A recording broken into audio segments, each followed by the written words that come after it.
Well, this is a more intimate setting than I expected, but thank you for letting me have a feature. Of course. Thanks for coming out. I've been able to write, had the inspiration to write more in the last week or so, which has been really good, that I've started on several poems. So I was able to get a couple of them to a place where I felt comfortable reading them tonight. So I'm going to start and end my poetry feature set with a brand new poem from this past couple days. So this first one is a poem about Sonia. My cousin died 7 years ago. She was 19 years old in a car crash, and her mother is Sonia. So, when I visited you in Virginia, just outside of Washington, we drove down country roads with you hanging out the window like you were 19 again. You sighed heavy, eyes closed, laughing in the breeze, cheeks raised. I watched you from the driver's seat like B-roll from an indie film. If beauty was happiness, then you weren't the most beautiful in that moment. But you were the most like I wanted to be. We stopped the car on the side of the road, found a patch of moss next to a creek bank. We pressed our faces into it. You fingered the small pebbles and rubbed your hand over the green. We wiggled our bare toes in the cold stream and shuffled them between the shimmering stones at the bottom. The earth was full, and the trees swayed against each other like chimes in the wind. We pressed our noses to the ground and breathed in dirt, air, and sun, and watched snails and insects crawl across our palms, our faces warm even against the cool ground. You let out breath and gave in to Mother Nature because God hadn't been listening. I'm not sure that you found all you wanted in that creek bank under the trees, but the earth did hold you for a while, like the mother you desperately wished you could still be.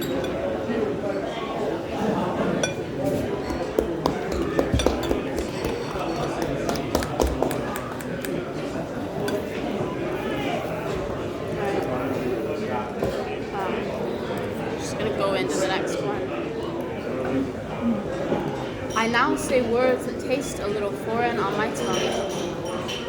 I will never again hear poetry the way it sounded in your mouth. But I will try to keep your words alive in mine. I will say covered in tea towel. I will sing the songs of the moon and the stars and wish on everyone that it was your voice I heard. I will eat fruit for dessert. I'll have a small snack waiting in the middle of the night. I will make French toast in the mornings just the way you like. And the oatmeal cookies you always beg me to bake. I will look for your favorite foods as I walk up and down the aisles of the grocery store. I will make the things you made me. And I will not haste. For haste makes waste, that will always ring in my ears.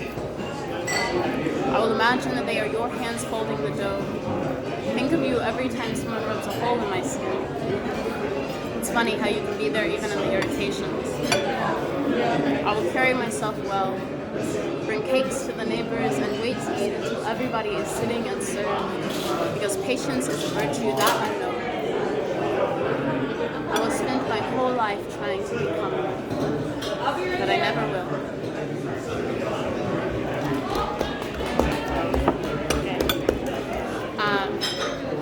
As I said earlier, I am trying to get a small book published. It'll be 18 poems. It's titled Her. I'm working on having the illustrations done now. So thought I'd read a poem that'll be in that book. I passed a woman who looked like you, except she did not look like you. But she shared enough to make the air leave my lungs and my feet glue to the floor. I never thought I held you at a distance until you were standing in front of me, in someone else's body, pulling a book from the shelf with the tip of your finger. You can imagine it to be one on philosophers, or kings, or history of your home, which I know you are. At home, many thousands of miles from here, from this woman. But you are also right here. And you look at me, and you do not know me.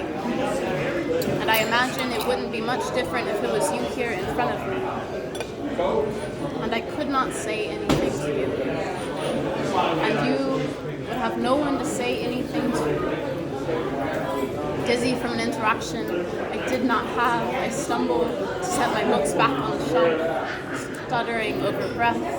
There are no longer words on any of the books, pages of any of the books, neither on the page in front of you. And this is too real to be real.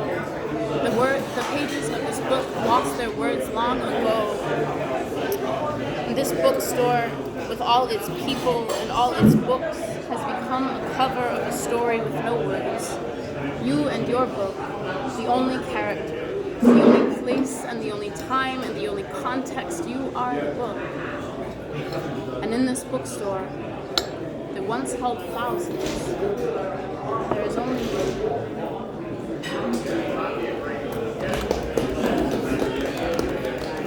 Thank you.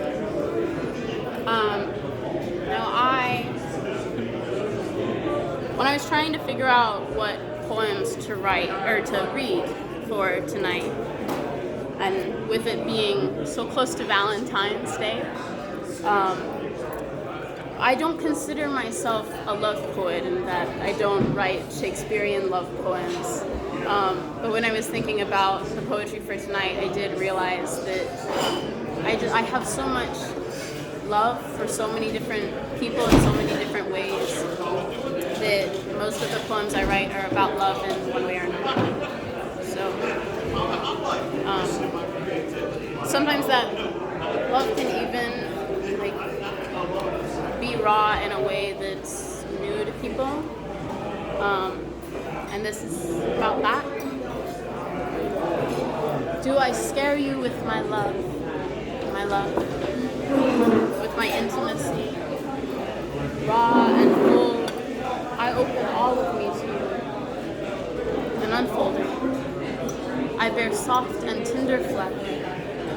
I bear my beating heart. I bear the warmth of me and the gentle flowers that make their home between my ribs. Unafraid, you will not hurt me, for time slows as I do this.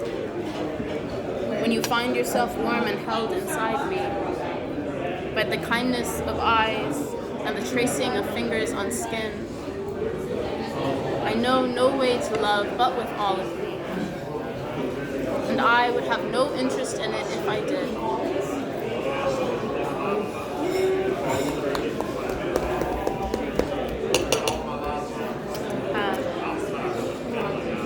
This next one is about just a night I had, a beautiful, fleeting moment with a beautiful, fleeting person, and it's titled Ocean Eyes. There are oceans at storm in her eyes, the passion of waves entangling each other. She said she was made for the beach, and you can tell by the seas in her irises, framed by the warm, welcoming shores that are her cheeks.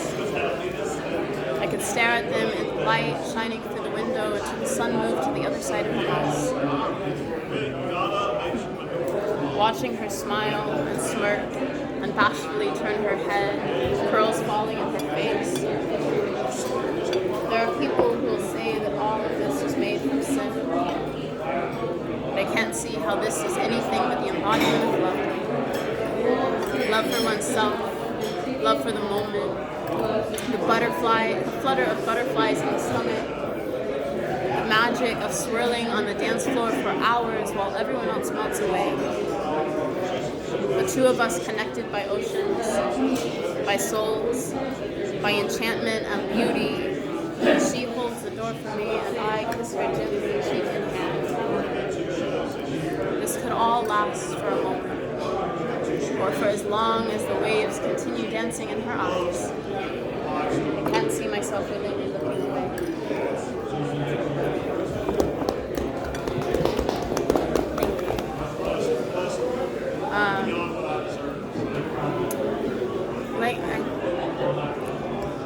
I'm polyamorous, and I find the type of love I give to the world I experience to be very pure, despite or regardless of what other people may see it as. But that's the context I'd like to give for this poem, which is called To Become Dust. I laugh and hold the arms of someone else's body, bellies echoing, life shot out in screams, head between my legs, he chunks into my thigh as I pull away, both of us laughing and rolling away from, into, and on each other. We are lost in this game of cackling and biting, holding and rolling. We are lost in each other. In this moment, in the dust of the air swirling like glitter in the sunlight, and you are watching us. I can imagine what you are thinking, but I won't. I can hold you and take you out of your feeling, but I won't. Because that would take me out of mine.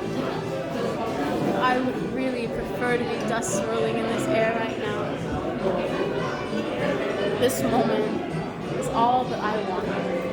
To squeal and squirm with someone. To become dust. And I will hold you through this world. Through something along those lines. But right now is why we are here. You are, I am, we are here to watch each other become dust in someone else's arms.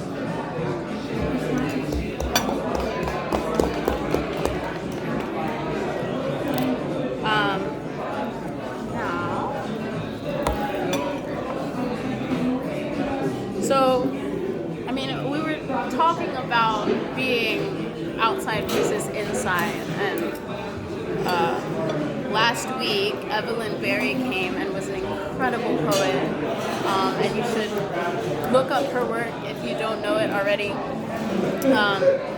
She also read a few fairly raunchy poems, and fairly raunchy roommate. and that made me feel comfortable sharing some of that as well. Valentine's Day coming up, why not get into it? And the additional context for these is just, I mean, I'm poly and queer and kinky, and so I have 4 more for you that are all in that vein. So this is your official Mom Stop Watching the This video? is my official Mom Stop Watching the Video part. Mom was gonna come tonight, and I told her she might not like some of them.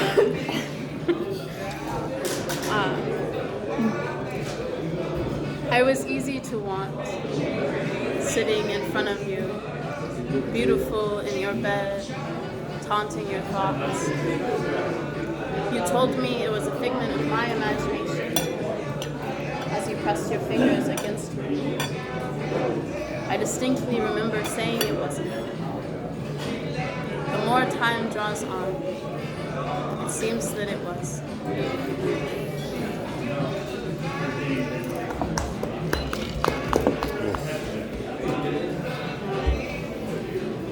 This is called Hot Wax.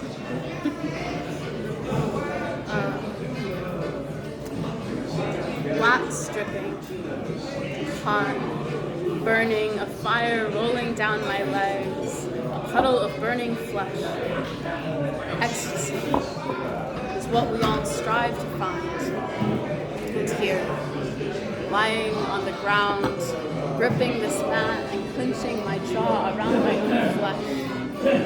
My mind becomes quiet and loud at the same time.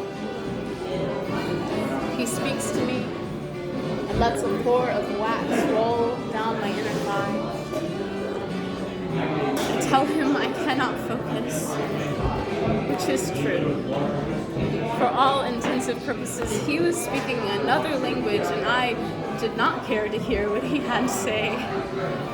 All I wanted was to feel the burning, the pain, the agony.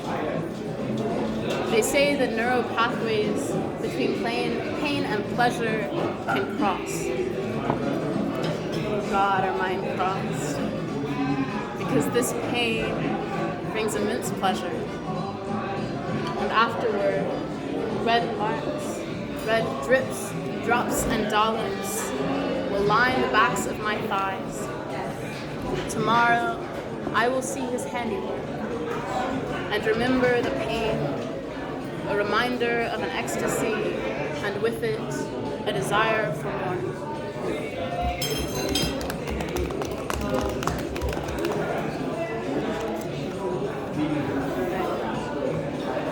In the same vein, her teeth sink in.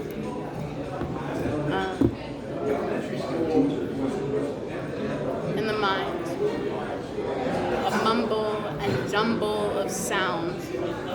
My ears take input, yet my brain cannot interpret. She asks if I want more. She asks how much more. She tells me to beg for it. And I muster all the concentration and comprehension my brain has to offer, so that after I ask her to repeat herself several times, I am able to answer. Through moans and grit teeth, I say yes.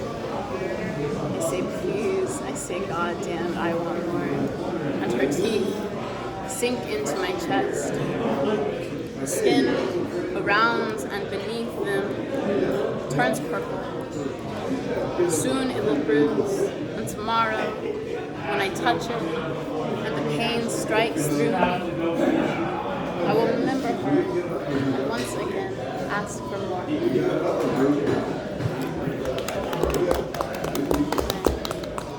I have one more, and it's one of the new ones. I have it in a place where I just really wanted to read this one tonight, and I think that I'll still continue working on it after this feature. But this is a very open and accepting group. I know most of you. But I had wanted to ask that you come without preconceived notions to this poem, and just look at it from a perspective of just pure love. And for that purpose of no preconceived notions, I will not be reading the title before the poem. Bodies piled, hot, heavy, and sweating, breath heaving, hands working, mouths loving. I have found home here. I have made my home in these people. My lover caresses 3 others who have all touched me as well, and I am watching them from the doorway, falling in love with each of them over again.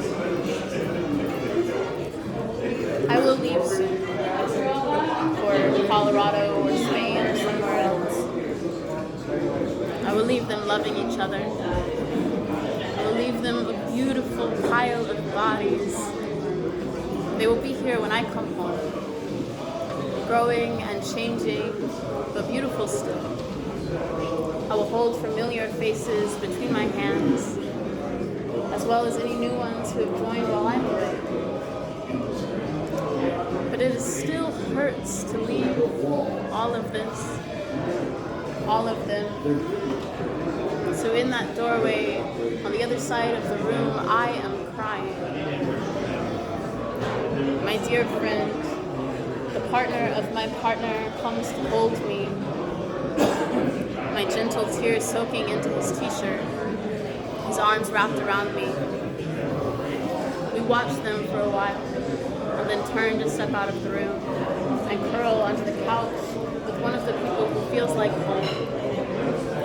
The two of them console me, wipe my tears, and say, "What a beautiful thing we have here." And then laugh at the fact that I am crying at an orgy because I love everyone too much. I have built a community here, and it will last here longer than I will. Fabulous. What's it called? Oh, crying at an orgy. Yeah. Thank you very much for allowing me to be here. I really appreciate Al as well, who saw me in Colombia at an open mic Key Posts, and he gave me a feature, and then believed in me enough to recommend me to just for another feature. And I'm really excited to hear everyone else's poetry, if they will be so kind as to share. Fabulous. Okay, we'll give you about a 5-minute break to